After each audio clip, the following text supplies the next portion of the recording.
Welcome to Galactic Grandmother Heart to Heart. My name is April, and my special guest today is Jenny Schiltz. Jenny comes to us from Colorado, where she is a shamanic quantum healer, an intuitive channel, a guide, a teacher, a Kambo practitioner, which I want to ask her about. She is a busy woman in our spiritual community, and I am so grateful to finally get some time with her on my channel. So, welcome, Jenny. Thank you for having me. I'm really happy to be here and excited. I love that, the galactic grandmother. I love it, because sometimes it's like, I'm a grandma now of five. Yes, five. I had to count for a minute. Wow. And so sometimes I'm always like, wow, it's like there isn't, it's like having another grandma out there because it's such a position to have with these little ones that are coming up. It's really something. Well, there's a whole story behind how Spirit gave me that name. Mm, And that's a whole story that we won't go into today because you but one are the day. star of the day. I was reading your bio on your website, and you were talking about you have been psychic since you were a child, and you had a lot of support from your grandfather. I would I love did. to hear about I that. did. It's interesting because it was, I've really spent a lot of time looking back at that time, and I can see where there was definitely his support. And then for years, I considered like my grandmother's fear of it to be kind of the squashing. Like she was very fearful. She was always telling me all the time, stop, you can't say those things. Don't do this, don't do that. And, years later, I realized my grandparents were heavily in the Masonic Lodge. They built the Oh, main lodge in Spawnsboro, North Carolina, years and years and years ago. And I was in the lodge all the time as a child. And so it was interesting being in that environment. At the same time, I had one who was saying, we can't really say anything, but we can work here. One who was going, just say nothing. And now I see all the protections I had. mhm. Whereas I don't think for a very long time I realized so much of that, what could be called squashing was actually protection. It was saying, don't let people realize, don't let them realize the information that you can bring in, that you can access, because psychic children, it's, Mhm. yeah, yeah. Wow, that's super interesting. How did that progress then? So, for me, it was, I would spend my summers in North Carolina with my grandparents. It was like one of the best gifts I was ever given.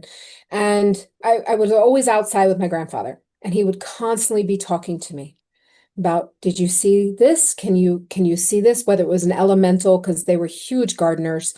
And so whether it was an elemental or whether it was another being or if it was a tree, I could see from the outside where maybe people would thought it was playing with imagination, but it wasn't. It was accessing really the realms that children can see before they're shut down. And then there was a time that we went into like this trail in between the properties and those woods, and he said, it's time for me to introduce you to somebody. And he literally a portal opened, and what stepped forward was the highest self. But I was like, I remember being there and seeing it. I think I was right around 8. I think it was my last summer with him because he died right before I turned 9. And he said, make note of this. You'll see this again. And so I have it like embroidered in my mind, right? And I remember those moments and I remember the energy so clearly. But when he died, he was one of the few people on earth that I could actually talk to. Because if I talked to somebody else, either they told me to shush, you don't say things like that, or it was met with fear. Like when I tried to explain to my parents after my grandfather was gone, it was like, no, really, these things are real. These things happened. My dad's like, do I need to get a straitjacket for you? Yeah. He's like, because this is what will happen to you. You will be in a straitjacket. You will be hospitalized. And then it was like a double whammy because I was walking home from school with my sister to her friend's house, and we were walking, and I turned the corner and there's ambulance and police outside my sister's friend's house, and they were pulling her mom out for talking to angels. Oh my And God. like she literally was hospitalized and then Oh, medicated. Right. So you can imagine, wow. I'm 9 years old, how hard of a shutdown. I mean, Yes, it was instantaneous. It was just like, nope, there is no safety on this planet. And I literally shut it all down. I can imagine Yeah, it would be very scary. I feel terrifying. very fortunate that my grandmother and my mother were both psychic, so I grew up hearing about it and it was okay. Yeah, yeah. Whereas the only one that it was okay with was my grandfather. And then when he left, I didn't have anything. And it sounds like he was full on psychic himself. He was, but he didn't handle it well. Hmm. I think that he was probably a massive empath, and he died from alcoholism, cirrhosis of the liver. Oh, So, we watch people today that'll go to a bar, they can't handle all the cacophony, so they start drinking, right? right. Well, you can imagine if you're constantly receiving and there's no one to say to you, here's how you narrow the focus. Here's how, create boundaries, even with spirit. But if there's no one to say that, how do you self-medicate? And that's pretty much what he did. But I mean, I did. I shut it down hard. I moved and then I actually tried to join like a psychic group. It was very beneficial because it helped me bring my last child in because she was so high vibrational. I kept contracting through the whole thing. But even then, I still was outsourcing, Hmm. right? You know what I mean? It was Oh, like, yeah. sure, I had my own intuition. I had a hawk that would come by and kind of give the little messages. I was still Hmm. completely outsourcing. And then it's an interesting story because in 2005, I had gotten hit head on by a drunk driver. Oh, Yeah, crossed a medium, smacked into us, sent us careening. And I mean, thankfully, my kids were asleep in the back and buckled up. I look at that whole day. Earlier in the day, one of my girls had been with their grandparents, and she had unbuckled the seatbelt. And a deer came out. They threw on the brakes. They didn't hit the deer, but my daughter went slamming into the chair in front of her. And they're like, buckle up. That she buckled up. She didn't unbuckle when I wasn't looking in the back seat, right? mm, And so, I had one who was 7 and one who was 10. And who knows what would have happened if she wasn't buckled. And it's interesting. The universe is saying, this is going to come in. This is going to be big for you because this was a huge thing in my life. The kids were okay. They had some physical stuff, but nothing too huge. For me, it broke my back. I wound up going into spinal fusion. It changed everything. Because prior to that moment, I was just as you kind of introduce, you're like, wow, you've been doing a lot. I was the same way, but it was more like PTA president, volunteering at the school. I did hmm, all the things. I checked all the boxes of what I thought it meant to be hmm, a good mom, a good employee, whatever it is that I was trying to live up to. But it was this gerbil wheel, and none hmm, of it was real. It was what I thought I hmm. was supposed to be doing. So Spirit said, okay, fine, here's your hammer. And the hammer was big. It changed everything. I stopped working and I was home for the kids when they got off the bus, and I started realizing what I had been missing. Because I mean, they went to daycare immediately. I didn't have any options. And so all of a sudden it was like looking at my life and going, I almost missed it. I almost missed it. And You how know, old were you when this happened? oh, 30, because I was 20 when I had Nikki, she was 10. So it was 30. And it was just that realization that, when kids get home from school, they run their mouths. When dad walks in the door later and says, how was school? Fine. It's like there's this Yeah, window right. of opportunity. And I realized just how much I had missed. I don't want to be back on that rat race. And yes, I'm healing, and yes, there's surgeries, and the surgery was never great. I was never like from day one, I kept saying something's wrong. I'd move, I'd feel metal click in my body. Ooh. And it just was never, it wasn't right. But then, even through that, I had another baby. Then in 2010, the spinal fusion failed and it was bad. It was like the bone graft came loose and sliced my cerebral fluid column. I wound up Oh. spending a summer in a nursing home. And that was the true moment to where it was because I had gone back to work, right? But I was like, well, I was kind of going out in the community and teaching. And then other times I was home. So I was trying to do that, I don't know, the in between. But I was still very attached to the corporate world because I worked for Hopkins and it was high stress, high functioning. There was not a lot of time to be. Hmm. And so I had put myself, even though I had the universe was like, okay, here's your hammer. You need to wake up, you need to change. Yeah, I did a little bit. And then I went right back into it, right back into that gerbil wheel. It looked different. That's why I thought it was different, but it wasn't. It wasn't different. And so then they said, okay, now here's your sledgehammer. And so fusion failing, the bone graft slicing, the cerebral fluid column was my sledgehammer, without a doubt. I lost feeling in most of my right leg. Like it was absolutely significant. It took me years to recover, years. And so when I was in the nursing home, it's kind of funny. I was sitting there and all of a sudden, there's this guy in the corner and he's smoking a cigar. And I'm like, excuse me, you can't smoke in here. And he's like, who's gonna stop me? And I'm like, well, one, why are you in my room? Like, what are you doing? And he's like, turn around. And I turn around and I look at myself and I'm in the bed.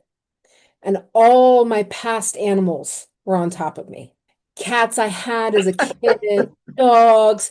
I mean, I even had one that she was a Great Pyrenees and she was just on top of me. And I just looked and I'm like, oh. And then I realized, I said, well, what are you doing here? And he said, I'm waiting on a woman. And he had someone who was crossing. He was a Oh. spirit and he was there and he's like, I'm always waiting on the woman. And it was cute. So I felt like it was his wife. And so then then it wasn't long before it was like Jesus came in, Mother Mary came in, Mary Magdalene came in. I saw Archangel Michael a little bit, but not too much. And then from there, I don't know, it was wild. I just started learning. And Hmm. I spent my days passed out in a bed, but walking around this nursing home and learning. And I'll never forget there was this older man, and he was strapped into the chair, and he's just shaking, just shaking. And his eyes were open. But he wasn't there. You know what I mean? Uh-huh. And so Jesus walks up to him and then kind of touches him and all of a sudden touches him here. And all of a sudden I see an image and I see the man as a younger man beating his wife. Yeah. And he was in like life review and he was in so much anguish, so much guilt, so much self-hatred for what he had done. As he's seeing it and reliving it, I mean, I think to me, it felt like he was already in the death review and he just didn't know how do you reconcile it? How do you let go? And so then Jesus grabs his hands and he's like, these man's hands are forgiven. And he touches his heart and he's like, this man's heart is forgiven. And then he goes here again. He's like, this man is forgiven. And all of a sudden, I just watched him slump. And it was peace throughout his body, absolute peace. And I feel like he passed not long after that. It was like he Mhm. finally gave himself permission. So I look at Jesus and I'm like, well, I've done things in life. And he just looks at me and goes, you don't need me to forgive you. And I'm like, hello, I was raised Catholic. Yes, I do. And he's like, you need to forgive you. That's all you need. Forgive you. And I'm like, fine. So then I watch him walk up to this other man and I watch him change into Muhammad. Oh. And I'm watching this and I watched basically a very similar type scenario. The only word I can describe it is grace, giving someone grace Uh-huh. before they transition. And so he comes back and I'm like, and he goes, you're always going to get what you need. He said, this person needed Muhammad. This person needed Jesus. This Mhm. person may need Mother Mary. You're always going to get what you needed. And in that moment, it shifted everything for me because I understood more the nature of this reality, how it works. And I don't know. It was extremely pivotal, extremely. And then they had asked me, they said, you either need to go or you need to stay. But if you stay, here's what we want. Open up, open back up to your psychic ability. Teach, learn, do your, I mean, basically it was like, do your work.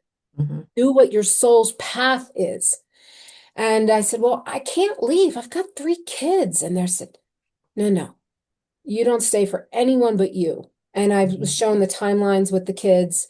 I saw my husband, he had found someone else. She loved my kids. Like it was like I could see into this reality that I was like, they're fine. Sad, yes, and still fine. Right. And so I sat with it and I said, I'm gonna stay. And so I felt like I got tucked back into my body and it was brought into like coherence enough that I texted my husband and I said, I'm dying, I need help. And so, this man was running wild because we had our 3 children, we had foster children and a farm. Oh my gosh. And he worked full time.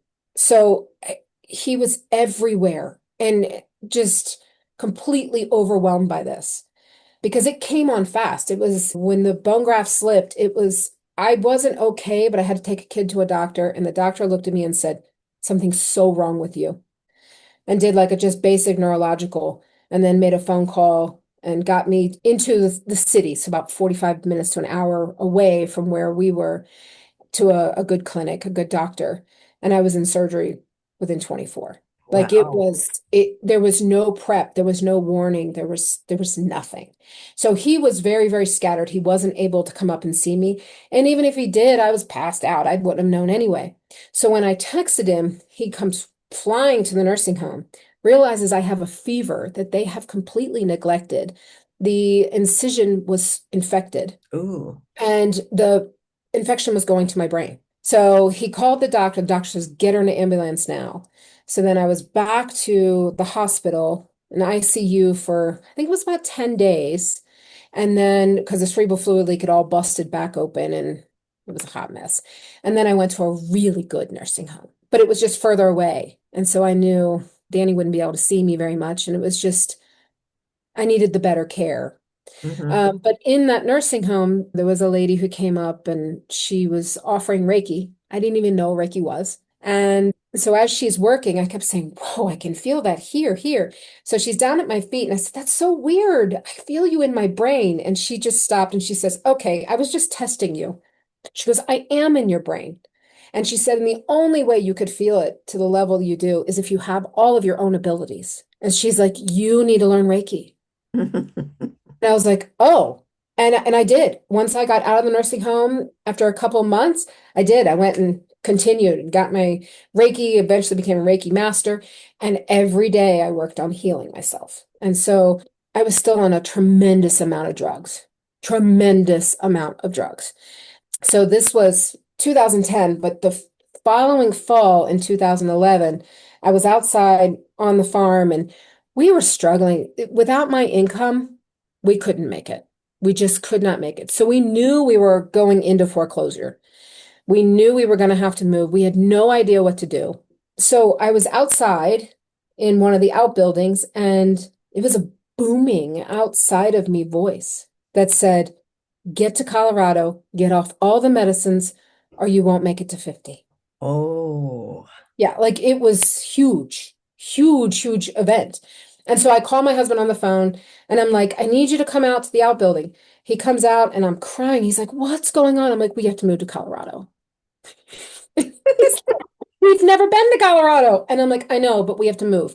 And I want you to come with me, but no matter what, I'm going. And he's just looking at me like, what just happened here, right? And so he said, it was November. And he said, can we go out during Christmas break? The kids will be off school. I'm like, yeah. And we did. We loved it. We were moved by July. And we literally like took that life and just said, boom, gone. Let the banks have it all. And we moved with one little box truck full of stuff. And I was grateful that a rental agency would even touch us with our credit at that point. But all along, I just kept finding people who trusted us and believed in us. And so and then I spent the next 18 months detoxing off pharmaceuticals. It was brutal. It was brutal because I would just sweat at night and it would smell so bad. And so I Mhm. would have like 3 sets of sheets, and every night I would change the sheets. And then when I had 3 sets, I'd wash everything. But it really showed me just how can you heal when your system is toxic? Hmm. And so the more I detoxed, the more I healed. And the more I healed, the more it opened beyond belief. Hmm. And it was an interesting time because, first you're on all these meds, right? And every time I had tried to explain what happened to me in the nursing home, people were like, well, you were drugged. You were on a lot of meds. You had an infection. And I'm like, your mind goes, yeah, maybe so. And then it was like, as I was detoxing and everything is opening up, all just the doubt, the craziness that would come in of like, are you sure you're okay? I was trained in psychology and I doubted myself. I knew Sure. that if I went and talked to somebody, I was going to be either hospitalized or medicated. I knew it. And so I didn't tell anybody anything until I was secure in myself. And then slowly but surely, it just grew from there. But Hmm. there was a point in time in 2000, I think it was 13. All of a sudden, I see this pair of blue eyes staring at me. And I'm like, what is that? And then it pans out, and it's my grandfather. And he's sitting in his old chair and he's looking at me and he's like, it's time. He's like, knock it off. Stop relying on other people and their information. It is time for you to do this. And I was like, oh, I was like, but you told me not to tell anybody. And he's like, that was then. This is now. Right. He's like, it's wrong for now. And I mean, he was yelling at me. He was like, it's time. I was like, fine. And it's funny because I mean, all throughout my life, I could see at very pivotal points he'd pop in. And usually as someone to like, hello, not that really loving, grandfather. It's like, cut the crap. But But it was always very important. when you're a strong, strong soul, you need some strong, slap up against the head, it seems like. Yeah. Yeah. Because the tenacity that makes you a strong soul is the same tenacity that can make it really difficult to get out of your own way. Hmm. It's this double-edged Right. thing. I can see why, as you detoxed all of that lower frequency energy out of your physical cells, you were then able to embody more of your own Yeah. higher consciousness. Yeah. Yeah. Yeah. I mean, because I don't know that it could have. I mean, I was on things for nerve pain, antidepressants, opioids. Like the cocktail was insane, absolutely insane. And I mean, and when I talk to my older girls, we talk about some of that time period between the 2005 and the 2011, and I call them my drug years. Do not remember a lot. Yeah. I don't. I mean, I come from a medical background. I worked in hospitals for over 40 years, and you're lucky. I'm sure you've been told you're lucky to be able to walk, that you weren't fully paralyzed. Very, Hmm. very lucky. I mean, to the point, like anybody in America knows how difficult it is to get disability. I had it approved leaving nursing home. I mean, there was so little hope for me. Hmm. And I mean, they had said to my husband, they said, we got our toes moving. We didn't expect that. And this is not, there's no coming back from this, is basically what they told him. I mean, because he loves flea markets and yard sales. And so on the weekend, he'd be like, you want to go with me? I'm like, yeah, I had maybe one or two getting out of the cars. Other than that, I just stayed in the car and then he'd go and explore. I couldn't handle the movement of getting out of the car. Yeah, yeah. I think my life is 100% a divine intervention. I really do. I really do. And I mean, I'm not on disability anymore. By the time that 2014, 15 hit, I was already on the return to work program and I was so grateful for that financial help through that time period. Right. It was really quite the blessing. But when you look at disability in this country, like you really have to be in trouble to get it. And I had one of the doctors during one of the evaluations say, we don't see people get off. Like once you're on it, it's very hard to get off of it. And so it's been this interesting thing of like always looking back and going, wow, we really do. When you heal the emotional trauma, your cells respond and they can do miraculous things. I mean, like they said, I would never feel my right leg again. And I'm going to tell you, nerves grow, they regrow, Oh, and yeah. they itch. And so it was so many times my husband's like, I'm going to put mittens on you because I would scratch in the middle of the night, not even, I couldn't feel it.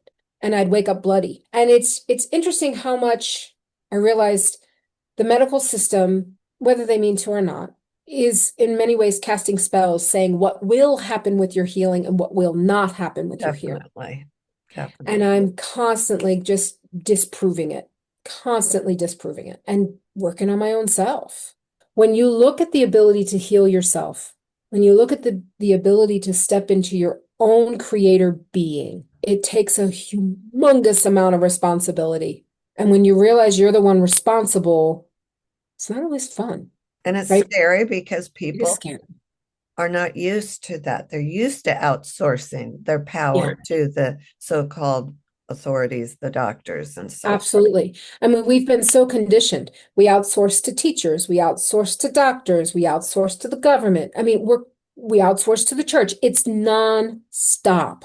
And instead of realizing, like, wait a minute, I don't, I mean, I'll go and get a medical test done. And then from there, I choose. Mhm. There's not one way for me. There's so many ways now. So it's this interesting thing because I'll talk to clients and be like, well, the medical system, I just stopped going to doctors. And I'm like, sometimes diagnostic testing is a good thing. Getting your blood drawn. This is not the worst thing. Right. See what's going on, choose how to respond. That's sovereignty. And and there's Christ consciousness throughout Yeah. everything, including the Everything. medical field, with everything that you said. It is so important for all of us to become sovereign beings again. It is. It is. And it's not the easiest thing because it does require radical responsibility, a radical owning of Mhm. all of your stuff.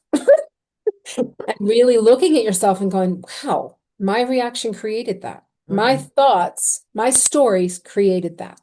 And So, that's what we're trying to teach nowadays, right now. yeah, yeah. Because we're just going to continue creating what we've always created until we pull back our energy Mhm. and create consciously. Otherwise, I mean, truly, otherwise it's just fighting. It's just this space of resistance and Right. it's not working. No, no. We're going to have to stop allowing ourselves to be so divided, to come together, to make solutions based on what's Hmm.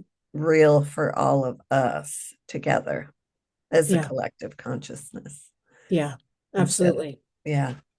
Wow, that was something. Started, When you so got to Colorado and you started getting more and more into your own spiritual development, the gifts started blossoming. What did you do then?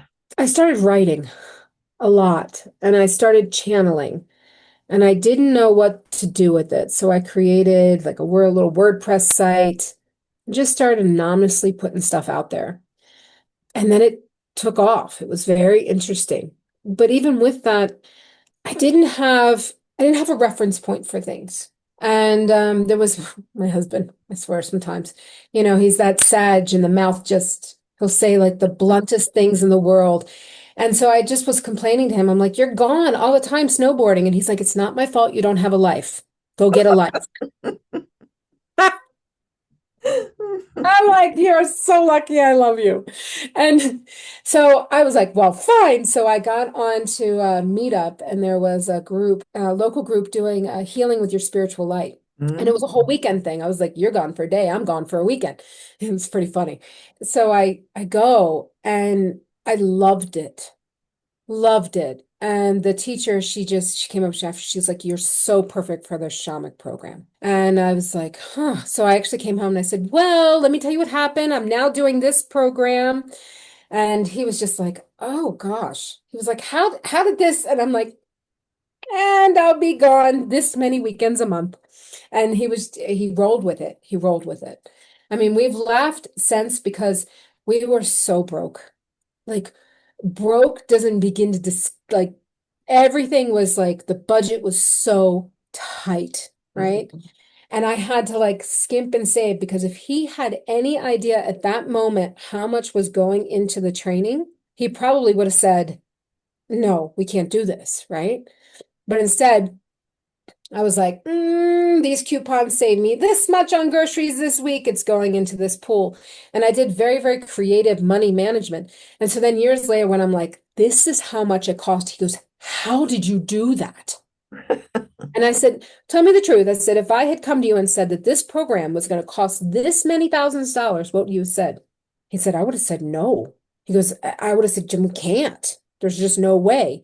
And I said, and I said, it's interesting because now looking at our life, I was like, look what you would have said no to. And it's really kind of shifted how we make decisions now, because we make decisions based on more of the outcomes than the hard pain in this moment. And so it was really a valuable, valuable lesson that we went through with that. Of one, you can find the money. When you really, really want to find it, it's like, okay, nope, we're not getting that. It's okay. I'll spread this pound of hamburger a little further, right? You really can. But also, it's what are the excuses that stop us from the growth that we really, really want? Right. I definitely have come to believe that how we choose to spend our money Mhm. for spiritual development is an initiation in itself. It is. It shows our higher self what our true priority is. Yes. Yes. Because if I'm scrimping and saving, and my kids always got everything they needed, Mhm. right? But it was me. It was the things like, okay, I really could use a new pair of yoga pants, but let me sew these. And it was this conscious, and you're right, it's an initiation because I was constantly choosing spiritual growth, my path over everything that was going on here. And I think that Wonderful. there's something to holding it close to your chest too. Because if I had announced how much everything was, Mhm. I would have not only been fighting my own doubt, but I would have been fighting the family. And what is the true value? It's not the dollar value, it's the value to yourself, to your Yeah, inner being. yeah. So, in retrospect, I mean, we can look back and see how perfect, divinely guided these things are. So divinely guided. That's So divinely one of the guided. wonderful things about getting to be a grandmother. Mhm. Yeah, it's like you can look and you can see it. When you're younger, it's harder. It's much harder to see that. You have been so busy. I was looking over your website and on YouTube, and you have put so much work out there. And one thing that I'm not familiar with is water weaving. Can you Hmm. just tell us a little bit about that? Yeah. So, water holds that beautiful intelligence, Right. right? And so, what I like to do is take water from different places around the world, that Ooh, energy. And like I have a vial sitting on my altar, and I work with it all the time, and it's still connected to the energy from where it came from. quantum entanglement. Right. So, as I work with the water, it's sending it to all the locations. Beautiful. And, I had a group in Honduras and had everybody bring water. And we were working with the goddess Ishel. And she reminds me of Isis. She really does. It's very similar, different culture, but very, very similar type energy. And everyone brought water. And some people brought water even from, like a local little pond and things like that. And the water was murky and you could just see it. And we all just started praying over it, singing to it, toning to it, asking for the water to return to its expression. By the time it was said and done, all we could do was smell roses. Wow. It was incredible. And then everybody from that, the combined water, everybody got their own and it went back with them for the ones that wanted that responsibility to like have it on the altar and work with it. Others would return the bottle sample of all the waters to the original site, to the Mhm. pond or the lake or wherever they got it from. And for the ones that got it out of their sink, they dumped it down their drains with the intention of these water molecules remember. These water molecules can then hit other molecules and begin changing and allowing that transformation. So I'm a water baby. Water has always been this huge part of my life. And so when I was brought into water weaving, it was this natural fit of just working with it. I do have a swim spa now because I was really kind of every few months going, honey, I got to get to the water. I got to get to the water. I'm dying here in Colorado, right? But I also understand exactly why I'm here. I Uh-huh. mean, I am in between 5 or 6 military bases, NORAD, the Space Command, Cheyenne Mountain. This is an area Oh for boy. sure. I did a retreat in this Airbnb near Cheyenne Mountain. We absolutely had off-world visitor come in. And all the, all the people were like, I mean, because we could feel it, we could see it. It was like, woo. And we knew they were coming to check out. What is it we were doing? What was the light emanating from the house? This is a this is a pretty interesting area here because there's time slippage in the mountains. So I know I'm here. I know I'm here for a reason, but not having the water has really been it's been difficult. So then my mom passed and it was just like, okay, a little bit of funds from mom, like what do I want? And it was a swim spa. And it has been really a lifesaver. Would you say it's part of your shamanic practice to use plant medicine to guide sacred journeys? The sacred journeys, like if I go to France, I'm not really sure if that's shamanic, to be honest with you. I tend to do a lot of ley line work and I do a lot of what is it that the group is needing? What are we doing? Everything seems to be multi-purposed. When we were just in France in September, it was working with the womb gates, clearing a lot of that out to where there was that falseness, that it was like a layer of falseness to the womb gates that was Mhm. contributing to, if you look at Mother Mary, she's mild, she's meek. This is a woman that got put on a coffin ship. She's not mild and meek, but the falseness, the overlays, and a lot of the womb gates on this earth are overlaid with that. It's a distorted, it's a distorted feminine. So that's what we've been Yeah. working on, right? And Mhm. so we'll do the sacred journeys and we'll go and do that. The plant medicines, Cambo, because I know you mentioned that, it's a serious medicine. It is a serious medicine. It's not psychedelic. And what it does is you burn into your lymphatic system and you put the neurotoxin into your system. And for the first 20 minutes, you really do feel like you're dying. Actually, more for the first 10, right? Because your body's like, what did you just do? You just poisoned me. Blood pressure spikes. You can feel it throughout your body. And then it's like your body reads it and goes, oh, I know where to put that. And then it'll go right where you need it, depending on what you're working on. And then the more you do it, the less your body freaks out. Your body's like, okay, we're here again. I know we're not going to die. So then it's not as terrifying. But what it does is it provides peptides Oh, more than any other thing on this earth because it comes from a frog, right. the jungle frog. And what they'll do is they'll stretch it out and then they'll take off the slime from these frogs when they're in alert. Okay. And this particular frog is considered the king of the jungle because there's no Oh, predators. Because if you eat it, you're going to die. Right. So there's no predators. And it's very, very friendly. And so the legend is the tribe was dying from like smallpox. So the shaman went, he took some medicines and went into the jungle and sat up against a tree. And this frog comes down and talks to him and tells him what is needed. And so these tribes, this one in particular was in Brazil, they would take the frogs and with little bamboo would tie it on their wrists and it would leave a mark. But the mark would take about 4 months to be completely gone. And that's how they knew if a frog had been harvested recently or if it was clear to be harvested. And that way you got the really potent stuff and you didn't overharvest, right? mhm. Because I mean, and I've communicated with those, like the frog collective of that. And I had asked, I said, are you okay with this?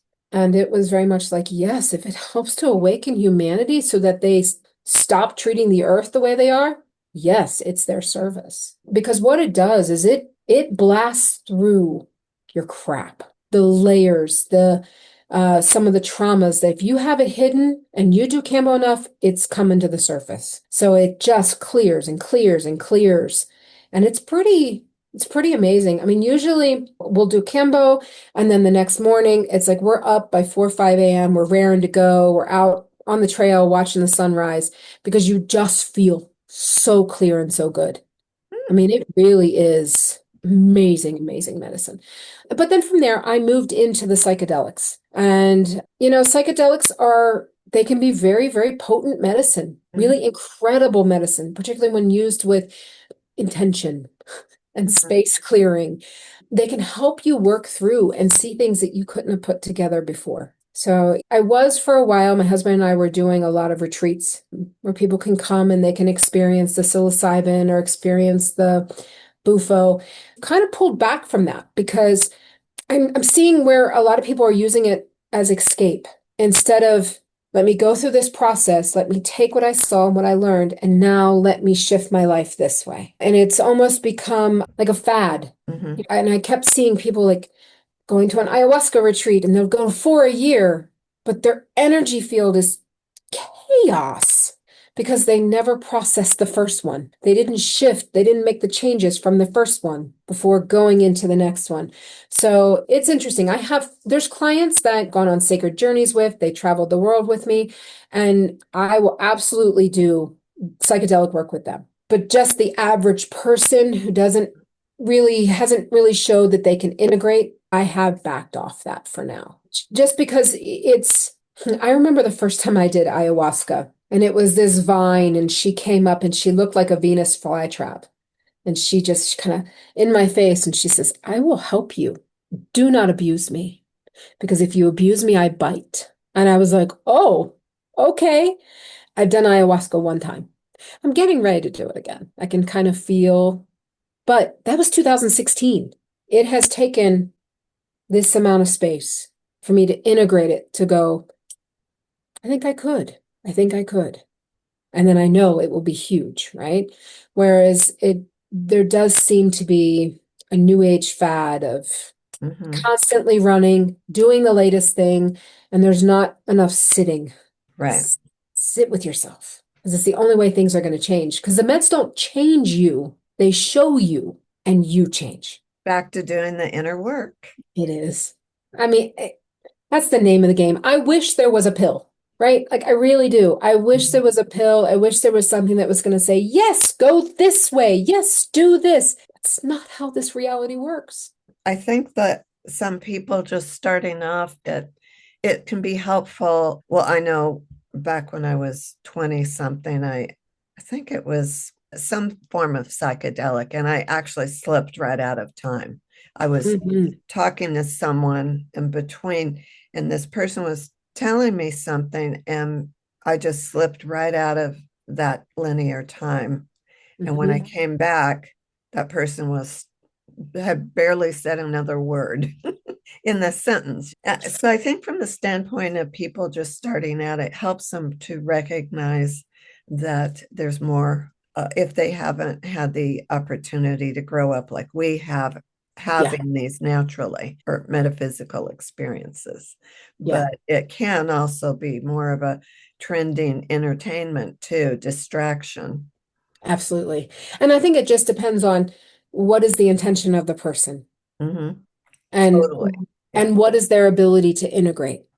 Right? It's Right. because integration's not always easy Oh no. because even integrating something, I've had a psychedelic experience where I could see music waves and where sound started going like whoa, whoa, whoa, whoa, whoa. I mean, it was really interesting because I realized it was like it put me into a place where I was seeing the sacred geometry and everything. That shifts you so Right. much. And you have to be able to handle that shifting and not handle it as in I've got this, handle it as in when it causes you to spin, you're able to sit with the spin until you can get yourself out of it, right? Mhm. The spin is not the problem. The avoidance of the spin is. And then especially if then you want to compile it with another psychedelic. So people get backlogged. I mean, but it's easy to get backlogged in this reality, particularly now. I was just recently talking to somebody about, and I don't know if you're experiencing this, but it used to be when I wanted to do something, I would get a sign, Mhm. right? Be like, okay, yeah, arrow pointing in this direction. And then if I didn't act on it, it could be a couple weeks later, I'd get another sign. Mhm. Be like, okay, bring me back to that. Okay. Then another sign. Okay, great. Now it comes in. How does it feel? Does it light you up? And if it does, start making forward motion because you're not going to get any more signs. The way it reminds me is we went through this phase where it became extraordinarily important not to drag people any longer. You know how like you can sometimes you're wanting your friend to energetically Yeah, come on, you're wanting your spouse to come on, but you get to a point where you're like you right, cannot anymore because it's dragging you, right? There's something happening here where it feels like with spirit, where spirit's like I can't drag you anymore either. I can give you little hints. I can give you things and go, hey, how does that light you up? How does it feel inside your body? And if it's the right frequency when you feel into it, go after it. right. And if it's not, let it pass through. But it's not as guided anymore. It's more asking, hey, here's 5 opportunities. Which one do you want? And if you want it, claim it, ask for help, let's go. But I see it as you being totally tuned in, totally in direct communication with your Mhm. higher consciousness. And Yeah. so it's not like the old days where they did have to keep pounding. I know me pounding, Me too. you know, until, okay, I give up. Yeah. Now it's here it is. It's Yeah. your decision, do it or don't do it, you know? Don't exactly, exactly. And that's that sovereignty piece, right? It's the, hey, your guidance team is here to assist you, but you're in charge. Hmm. And does this light your soul up or does it not? Or is this something that you would maybe do because you think others will like it or whatever it is, right? And so that's part of that. It's part of the change. But it was interesting because in talking about it, it was what they showed me is there was that point in time where the river of energy was so much. And man, you had to let go. If not, you were going to be beat to death by it, right? But there were times where we would get scared and in resistance and we cling onto the side to a rock, right? But now what they showed me was the river is now more towards the center and there's people still clinging to the rocks, but there's no water. And what they need to do now is let the rock go and go back into the flow because they're sitting in like a void space, but it's not a fertile void space. It's one where they're like waiting for signs and signals, but it's like, come on, get back in, get back in. And I think that if it's so important to develop your own communication with your higher consciousness, because nowadays there's so much outside interference. And Yeah, I'm talking about, especially where you live, yeah. there's a lot of interference energetically going on. And I've talked to a good friend who's very psychic, and she said she was talking to her psychic friends, and everyone's was saying that it just seemed like there was this layer of static that it was really hard to punch through to get information. But just recently, it feels like it's lifted for her. Yeah. I think well, the way that they kept describing it to me was that, if you have a ship in the water Hmm. and it needs fuel and you have a tanker ship, right? Well, the Hmm. tanker ship's going out, but the seas are like this. Right. You're not connecting to fuel up the ship, Hmm. right? You have to wait until the storm passes. And so that's how they were explaining it to me because I was like, what is this? Why does it feel like this? And No. now it feels like the storm is passing. We're grounding in a little bit more, and we can now get the fuel or the information or whatever it is that we Yeah. need. And it Yeah. feels as crazy as the world is right now, in some ways it's more stable. I think the clarity, there's more clarity for some of us at least. Yeah. Yeah. I mean, while others are absolutely spinning, I look at, I can get onto Facebook and I just watch people and I knew this stuff. Like I remember the summer when the Wayfair stuff came out, Oh, uh, yeah. and just the grief I felt, right? Hmm. And I can see it with the collective now, and I have so much compassion, and I just keep saying, don't just dip your toe in, get the information, then dip back out, ground back into your world, watch a cat video, right? Do do something to Right. remind yourself that there's also joy. Right. 'Cause you can really get lost in that, and it's Mhm. so hard to look at. Yeah. It's so hard to look Yeah. at. And I don't think the timing was by accident. Oh, no. No, it's It's, all like we said, divine timing. There's a bigger picture, and I'm just so happy that so many people are really waking up and becoming more aware of certain things because yeah. it won't be as difficult on younger generations now to be aware of their psychic gifts. Well, and you can see the language has changed, right? It's not weird to say the vibration in there is off. Uh-huh. That's not weird. 5 years ago, somebody would look at you and be like, hippie. And Yes, so yes. it's not. And I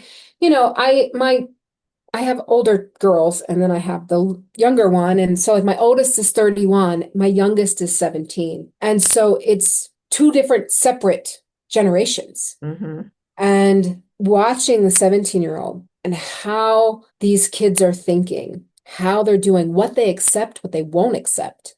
It's interesting. You can see where some are completely just, there's no guidance and they're just everywhere. But then you can see the ones where there's this guidance, but there's this natural, they're not going to work themselves to death for someone else. They're going, wait a minute, life is meant to be lived, not I'm going to work for my retirement, the way that so many of us were raised. And watching that shift, because even my 31-year-old and 28-year-old, they still are part of that gotta work, gotta do, gotta. Whereas this grouping, I'm seeing the shift. It's very much, yeah, you need to do things, but follow your heart. And that's a big deal.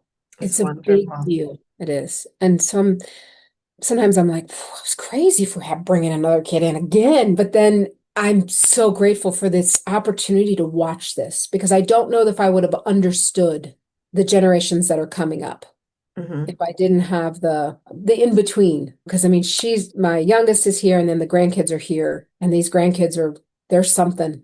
Yeah. Yeah, they're They something. bring in that higher consciousness, don't they? They do. They're They amazing. do. Hmm. And just the way that they calculate and the way that they move through it is it's a beautiful thing. It's a beautiful thing. So I mean, I have a lot of hope. It just I'm an impatient soul. Sometimes Well, I'm frustrated, and it does require an enormous amount of faith. And it's not faith in anything outside yourself. That's the difference. It's faith in your soul, your source column. It's faith in that you're held, that you're protected, and that it's going to be okay. Even when it doesn't look okay, it's going to be okay. what a beautiful, beautiful message. So you work with a lot of ascended masters Mhm. and beings of higher consciousness. Is there one in particular that you've been working a lot with lately? Lately, it has been the goddess Ishel, the crystal skulls, and the 13 grandmothers. I wanted to ask you about the crystal skulls. Yeah. I've always heard that when the 13 of them came back together, it was going to be towards the end of or Hmm. the Hmm. beginning of a new era. Yeah. You have Yeah. some information about that? The ones that we have on Earth now are the physical representation of what's in the etheric. Uh-huh. And they're very much libraries, and each skull, one could be holding that Syrian, the knowledge, that Hmm. Sirius A and B, Hmm. those huge libraries. It holds that. One can be from Orion, which holds so much wisdom. You've got some from Andromeda and all of these groupings that came in to create us. And so they each provided a strand. And so now, as we're in this process of coming back, this was before things got manipulated before there was the fall, if Right. you the true fall, like that careening. As we're coming back online, they're coming in to assist and they're working on that crystalline grid because so the 13th skull, so you've got the 12 races essentially that helped contribute Hmm. to our being. Right. And then you have the master skull, which is often called the arc. And I find that fascinating because as I was in Belize working on it, working with them, and I was working with the crystal pyramids out in the water, I got a message from a friend who said, I need to talk to you about the arc the Ark of the Covenant in the ocean. And I'm like, she goes, I think it's the Ark of the Covenant. She's like, but it's the Ark. And she was trying to figure it out. And I'm like, that's the Master Skull. Oh, And the Master Skull is the one that can harmonize all 12 strands, bring them together so that they work together for unity consciousness. And no, so, go ahead. oh, I'm sorry to interrupt you, but you're going to be doing something special Yes, I regarding am. this. I am on February 10th. So I went to Belize over the beginning of January and I worked two womb gates and it was huge. I would say I'm glad I didn't take a group because it knocked me over so much working these sites that if I had to also be responsible for an entire group, I think I would have lost my mind. But it shifted just the energies in the two different caves shifted everything. And then I knew like, oh, holy cow, when I get to the last stop, which is going to be on the water, this is really going to be something. And so I went out into the water. The last time I worked with the skulls, well, let me backtrack. The first time I ever met a skull was in 2014. You know, the universe does what the universe does, and my husband at the time, in order to make sure that we could, finances and everything, he was working all night long. And so what it did, and so then he was sleeping during the day. So what it did was I had my nights, and for probably about 18 months that he was on this really rough schedule. All night long, I was meditating, I was learning, I was, I mean, as it was at that time, I was still in bed more than I was up anyway, but the night was so fertile. And so I kept receiving this skull and I would see it and it would just kind of be floating. And I'm like, what is this? I can't figure it out. Was working with the Ascended Masters. I was working very, very diligently with Archangel Raphael at that time to learn healing and things like that. And so when I'm asking them, like, what is this? I don't know what this thing is. And they said, look it up, 13 crystal skulls. And it sent me down this rabbit hole. And it wasn't long before it was like, okay, I've got to get to Central America. Okay, I've got to get here. I've got to get there. And so at the time in 2014, it was tuning me. And then it came Oh, back in 2000. I mean, and I had seen it like periodically, but nothing major, really. After that first few weeks of working with the skull and it was constant tuning. And then it was done. And I was still very intrigued, but I was like, but it was really only working with the one skull. mhm. And then in 2024, they came back in. They're like, you need to get to Belize. And I'm like, oh. And so I did. We went and I worked with all 13 at that time. And so I thought it was done. Silly me. I thought it was done. And then around the fall of 25, they came back in and they said, we need you to do it again. Oh, And I'm like, oh, they're like, by this point, I had already been to other places around the world, worked with codes and things. And it was like, you need to go, you need to share these, and you need to work with the crystal pyramids again. You need to work with the crystal skulls again. Okay, fine. And part of it was, can you be the bridge for other people to work with the energy? Well, in 2024, I didn't know how was I going to work with the crystal pyramids? How was I going to get codes anywhere?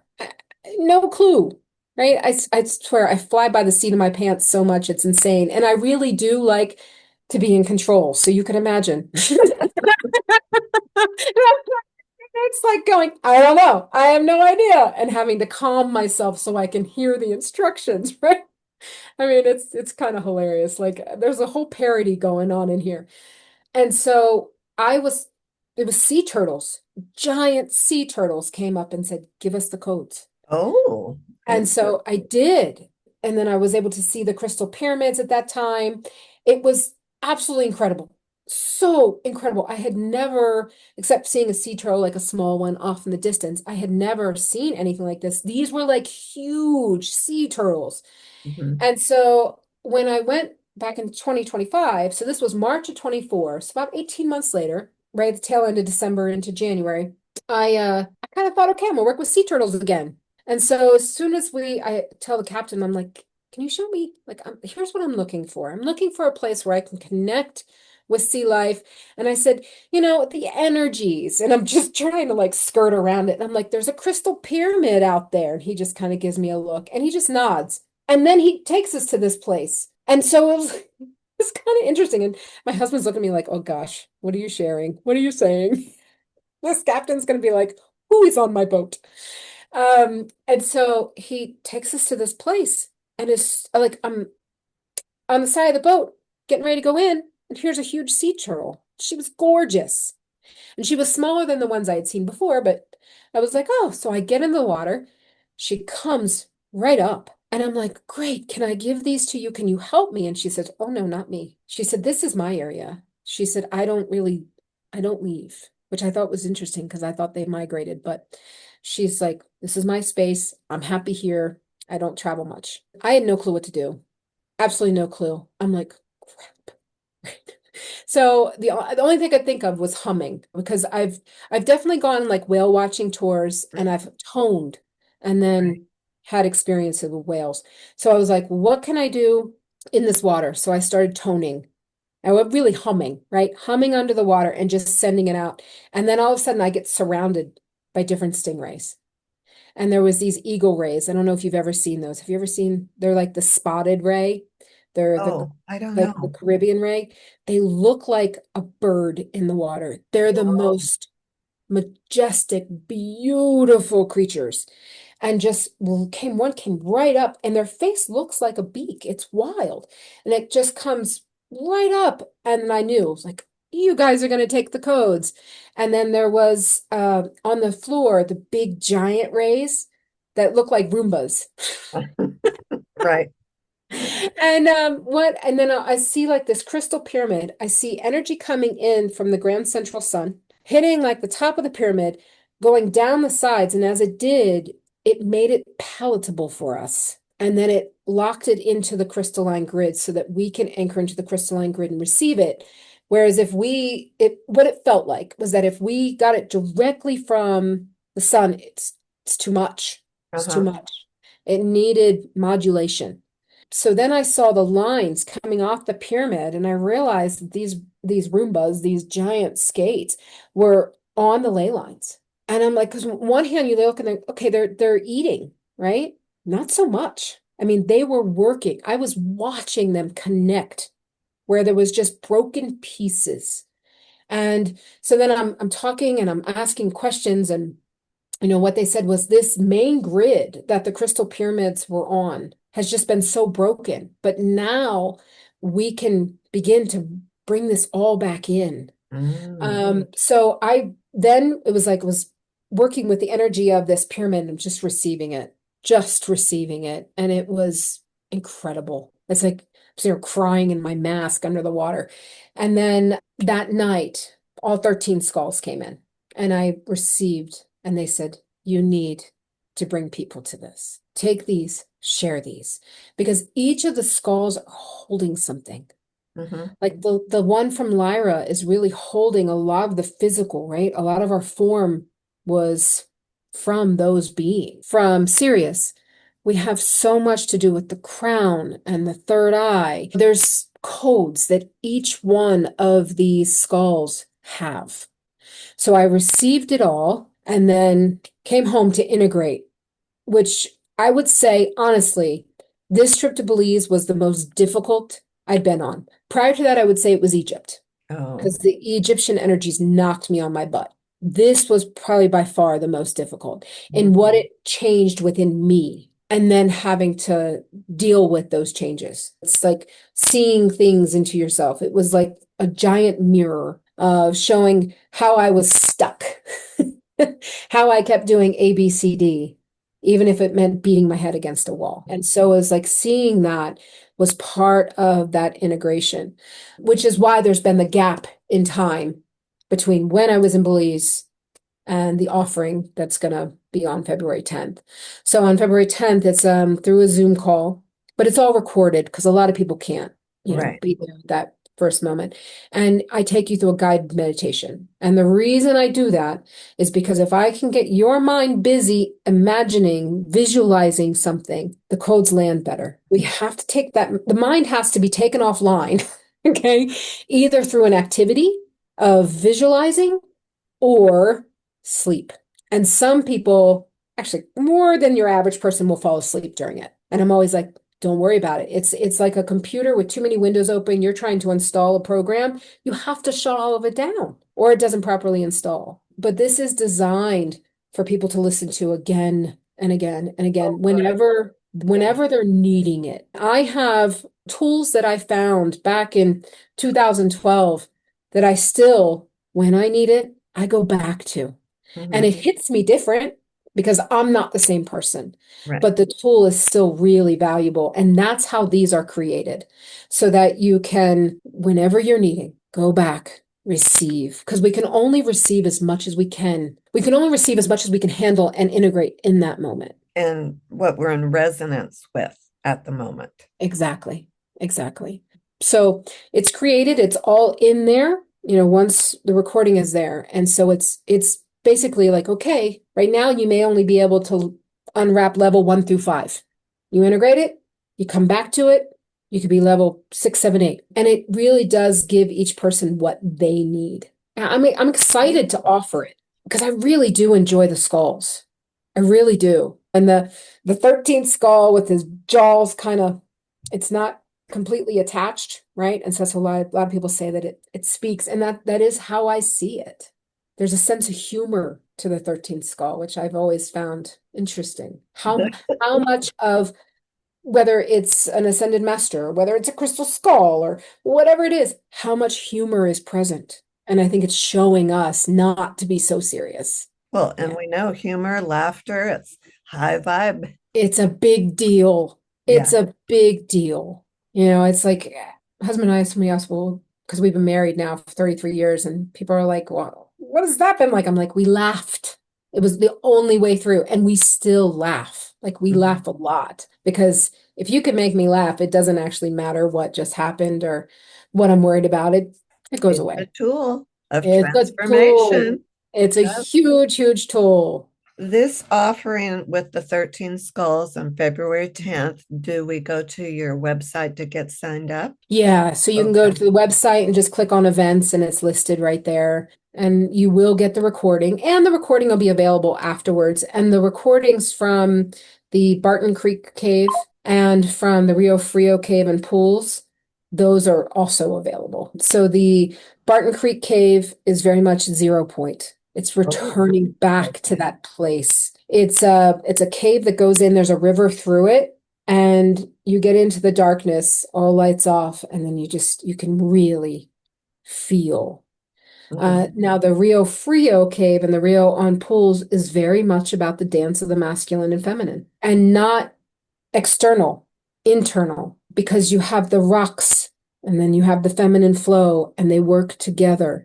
Whereas many of us are still we're still in a battle with our own inner masculine and feminine. And sometimes because the masculine is very much routine, rules, structure, and a lot of us are rebels. We don't do any of that, but we need to within And it fast. can get out of balance too. Oh, I really see that a easily lot. out of Yeah. balance Yeah.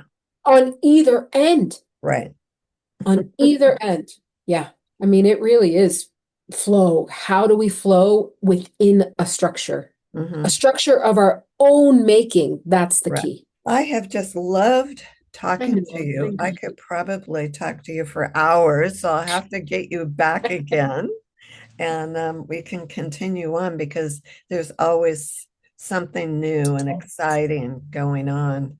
If the people cannot, and I'm kind of speaking for myself too, because I don't know what my schedule's like, but if we sign up for the 13 Skull event and Mhm. then we're not able to actually be there at the live, Yeah, then we can listen to the recording absolutely. correctly. Yeah, Okay.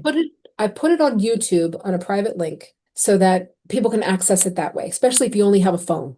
And I also provide it through WeTransfer where you can download it.